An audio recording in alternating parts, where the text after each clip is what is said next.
కథలంటే ఇష్టపడేటువంటి పిల్లలందరికీ శుభాశీస్సులు. ఈరోజు మనం శ్రీ చెన్నూరు సుదర్శన మావయ్య గారు రచించిన రామచిలుక పిల్లల కథల సంపుటి నుండి 18వ కథగా జ్ఞాన సంపద అనే కథను విందాం. మరి కథ పేరు జ్ఞాన సంపద. దూరదర్శన్ కేంద్రం ఆహ్వానం మేరకు పద్మాకర్, అతని సతీమణి పారిజాతం స్టూడియోలో ప్రేక్షకుల మొదటి వరుసన తమకు కేటాయించిన సీట్లలో ఆసీనులయ్యారు. రాత్రి 8 గంటలకు వారి ఏకైక పుత్రరత్నం పులకిత్ క్విజ్ కార్యక్రమంలో హాట్ సీటు మీద కూర్చోబోతున్నాడు. సరిగ్గా 8 గంటలు ఎప్పుడవుతుందా, క్విజ్ ప్రోగ్రాం ఎప్పుడు మొదలవుతుందా, పులకిత్ ఎప్పుడు ప్రత్యక్షమవుతాడా అని తమ చేతి గడియారాల వంక ఇరువురు పదే పదే చూసుకోసాగారు. మధ్యలో ఒకరి ముఖం ఒకరు చూసుకుంటూ ఉద్వేగాలను పంచుకోసాగారు.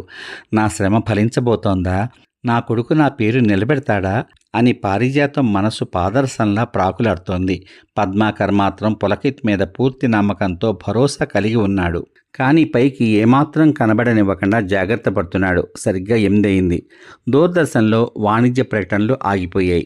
లైవ్ టెలికాస్ట్ ఆరంభమైంది. మరో ప్రక్క అమర్చిన తెరపై కూడా కార్యక్రమాన్ని చూడవచ్చని పద్మాకర్ పారిజాతానికి చెబుతూ ఉండగా యాంకర్ పద్మిని ప్రత్యక్షమైంది. వారం ధర్మ సమాజం వారి ఆధ్వర్యంలో జూనియర్ విద్యార్థులకు నిర్వహించే క్విజ్ కార్యక్రమానికి స్వాగతం సుస్వాగతం అంటూ చిలక పలుకులు పలకసాగింది యాంకర్. ఈనాటి కార్యక్రమంలో రామాయణం మీద ప్రశ్నల పరంపర కొనసాగించే క్విజ్ మాస్టర్ మధుసూదన శర్మ గారు అంటూ పద్మిని ప్రకటించేసరికి మధుసూదన శర్మ హుందాగా నడిచి వచ్చి ప్రేక్షకులకు అభివాదం చేస్తూ తన సీట్లో కూర్చున్నాడు. నేటి సవాళ్లకు జవాబులు ఇవ్వడానికి హాట్ సీటు మీద కూర్చునే విద్యార్థి పేరు పులకిత్. 6వ తరగతి, ప్రాథమిక పాఠశాల, గుమ్మడిదల, సంగారెడ్డి జిల్లా అని పద్మిని ప్రకటించగానే పులకిత్ కనపడేసరికి పరవశించిపోయారు పద్మాకర్ దంపతులు. ప్రేక్షకుల చప్పట్లలో తమ కరతాళ ధ్వనులు మిళితం చేస్తుంటే వారి కళ్లల్లో నుండి ఆనంద భాష్పాలు దొర్లసాగాయి. కళ్ళు తుడుచుకుని తిరిగి కూర్చుంటూ పులకిత్ చివరి వరకు నిలవాలని దైవాన్ని ప్రార్థించసాగింది పారిజాతం. క్విజ్ కార్యక్రమం ఆరంభమైంది. మధుసూదన శర్మ ముందుగా బ్రహ్మశ్రీ చాగంటి కోటేశ్వరరావు గారిలా కొన్ని నీతివాక్యాలు చెప్పాడు. తమ ధర్మ సమాజం గురించి 2-3 మాటలు మాట్లాడాడు. ఆ తర్వాత క్విజ్ నియమ నిబంధనలు మరియు ఉపయోగించుకునే అవకాశాలు చెప్పి క్విజ్ ప్రారంభించాడు. మధుసూదన శర్మ ప్రశ్న అడిగినప్పుడల్లా 4 ఆప్షన్లు రావడం, పులకిత్ సరియైన సమాధానం చెప్తున్నప్పుడు గ్రీన్ లైట్ వెలగడం, ప్రేక్షకుల చప్పట్ల మోత, తాను కోచింగ్ ఇప్పించిన ఫలితం చూడమన్నట్లుగా పారిజాతం కళ్ళెగరేసుకుంటూ పద్మాకర్ను చూడడం అనే పరంపర కొనసాగిపోతూనే ఉంది. క్విజ్ చివరి దశకు వచ్చింది. పులకిత్ అత్యధిక మొత్తంలో బహుమతి గెలవడానికి ఇంకా ఒకే ఒక ప్రశ్న మిగిలి ఉంది. స్టూడియో శాంతం నిశ్శబ్దమైపోయింది. తెలుగు రాష్ట్రాల ప్రేక్షకులు ప్రాణాలు బిగబెట్టుకుని టీవీకి అతుక్కుపోయి చూడసాగారు. మధుసూదన శర్మ చివరి ప్రశ్న అడిగాడు. 4 ఆప్షన్లు వచ్చాయి. పులకిత్ ఆలోచనలో పడ్డాడు. సమయం టిక్ టిక్ అంటూ గడుస్తోంది. పారిజాతం, పద్మాకర్లు నుదురు పట్టుకుని తలలు దించుకున్నారు. నేరుగా చూడాలంటే ధైర్యం చాలడం లేదు. చివరి ప్రశ్న జవాబు కోసం తనకున్న చివరి ఫోన్ ఫ్రెండ్ ఆప్షన్ వినియోగించుకుంటానని అడిగాడు పులకిత్. మధుసూదన శర్మ ఎవరికి ఫోన్ చేయాలో తెలుసుకుని ఫోన్ చేయించాడు. తప్పకుండా ఆ ఫోన్ నెంబరు తాను కోచింగ్ తీసుకుంటున్న మాస్టర్దే ఉంటుందని చెవులు పెద్దవిగా చేసుకుంది పారిజాతం. కానీ ఒక ముసలాయన జవాబు చెబుతున్నట్లు వినబడింది. ఆ గొంతు ఎక్కడో విన్నట్లు లెప్తకాలం ఆలోచనలో పడింది పారిజాతం. పులకిత్ ఫోన్లో వచ్చిన జవాబు చెప్పేసరికి గ్రీన్ లైట్ వెలిగింది. ₹1,00,000 గెలుచుకున్నాడు. టీవీలో పూల వర్షం కురవసాగింది. పులకిత్ ఆనందంతో 2 చేతులు పైకెత్తి విజయ సంకేతాలు ప్రేక్షకులకు అందిస్తున్నాడు.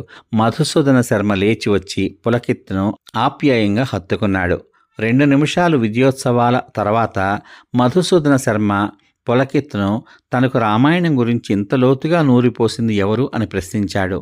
పులకిత్ చెప్పబోతుంటే పారిజాతం చెవులు నిక్కించి వినసాగింది. ప్రేక్షక మహాశైలకు నమస్కారం.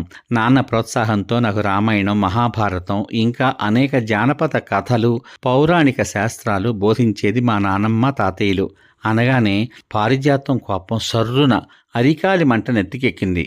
పులకిత్ చెప్పడం కొనసాగిస్తూనే ఉన్నాడు. ముఖ్యంగా 2 మాటలు చెప్పదలుచుకున్నాను. ప్రతి ఇంటికి నిజమైన జ్ఞాన సంపద అనుభవజ్ఞులైన నాన్నమ్మ, తాతయ్యల వంటి వృద్ధులు.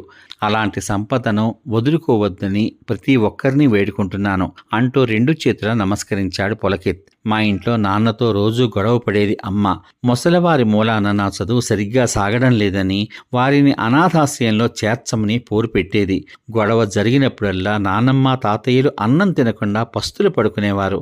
నాన్న ఆ బాధ భరించలేక నాన్నమ్మను, తాతయ్యను ఒక ఇల్లు అద్దెకు తీసుకుని ఉంచాడు. వారికి ఏమాత్రం అసౌకర్యం కలగకుండా ఒక సహాయకురాల్ని పెట్టాడు. వాళ్ళని అనాథాశ్రమంలో చేర్పించానని అమ్మతో తప్పనిసరి పరిస్థితుల్లో చిన్న అబద్ధం చెప్పాడు నాన్న. అమ్మ కుదిర్చిన ట్యూషన్కి తీసుకువెళ్తున్నానని చెప్పి నన్ను నాన్నమ్మ, తాతయ్యల దగ్గర దిగబెట్టేవాడు. నేను చదువుతో పాటు నాన్నమ్మ, తాతయ్యలు చెప్పే పురాణ కథలు విన్న ఫలితమే నా విజయానికి కారణం అంటూ తన తల్లిదండ్రుల దిక్కు చూశాడు పులకిత్.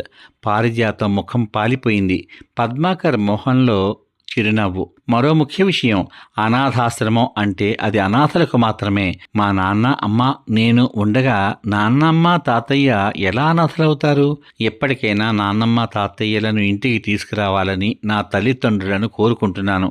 నేను గెలుచుకున్న ₹1,00,000కు కారణమైన చివరి ప్రశ్నకు జవాబు చెప్పింది నా తాతయ్యనే.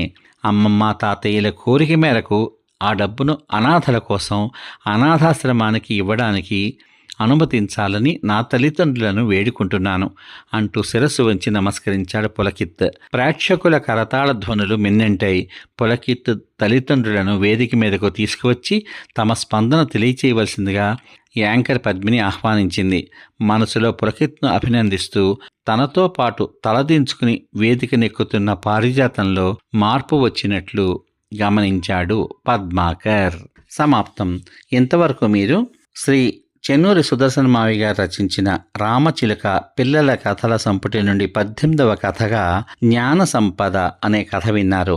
ఈ కథ gotelugu.com నందు 24/7/2020 సంవత్సరంలో ప్రచురితం. గత 36 రోజులుగా చెన్నూరు సుదర్శన మావయ్య గారి కథలు నిరంతరాయంగా వింటూ వస్తున్నారు కదా. రేపటి భాగంలో శ్రీ చెన్నూరు సుదర్శన మావయ్య గారు రామచిలుక పిల్లల కథల పేరిట రాసిన కథల సంపుటిలో చిట్ట చివరి కథ 19వ కథ చిలుక కినుక అనే కథ విందాం. ఈ కథతో రామచిలుక అనే పిల్లల కథల సంపుటిలోని అన్ని కథలు మీకు అందించిన భాగ్యం కలిగించిన శ్రీ చెన్నూరు సుదర్శన మావయ్య గారికి నా కృతజ్ఞతాభివందనాలు తెలియచేసుకుంటున్నాను. తర్వాయి భాగంలో ఆ కథ విందాం. అంతవరకు సర్వే జనా సుఖినో భవంతు. శుభమస్తు. స్వస్తి.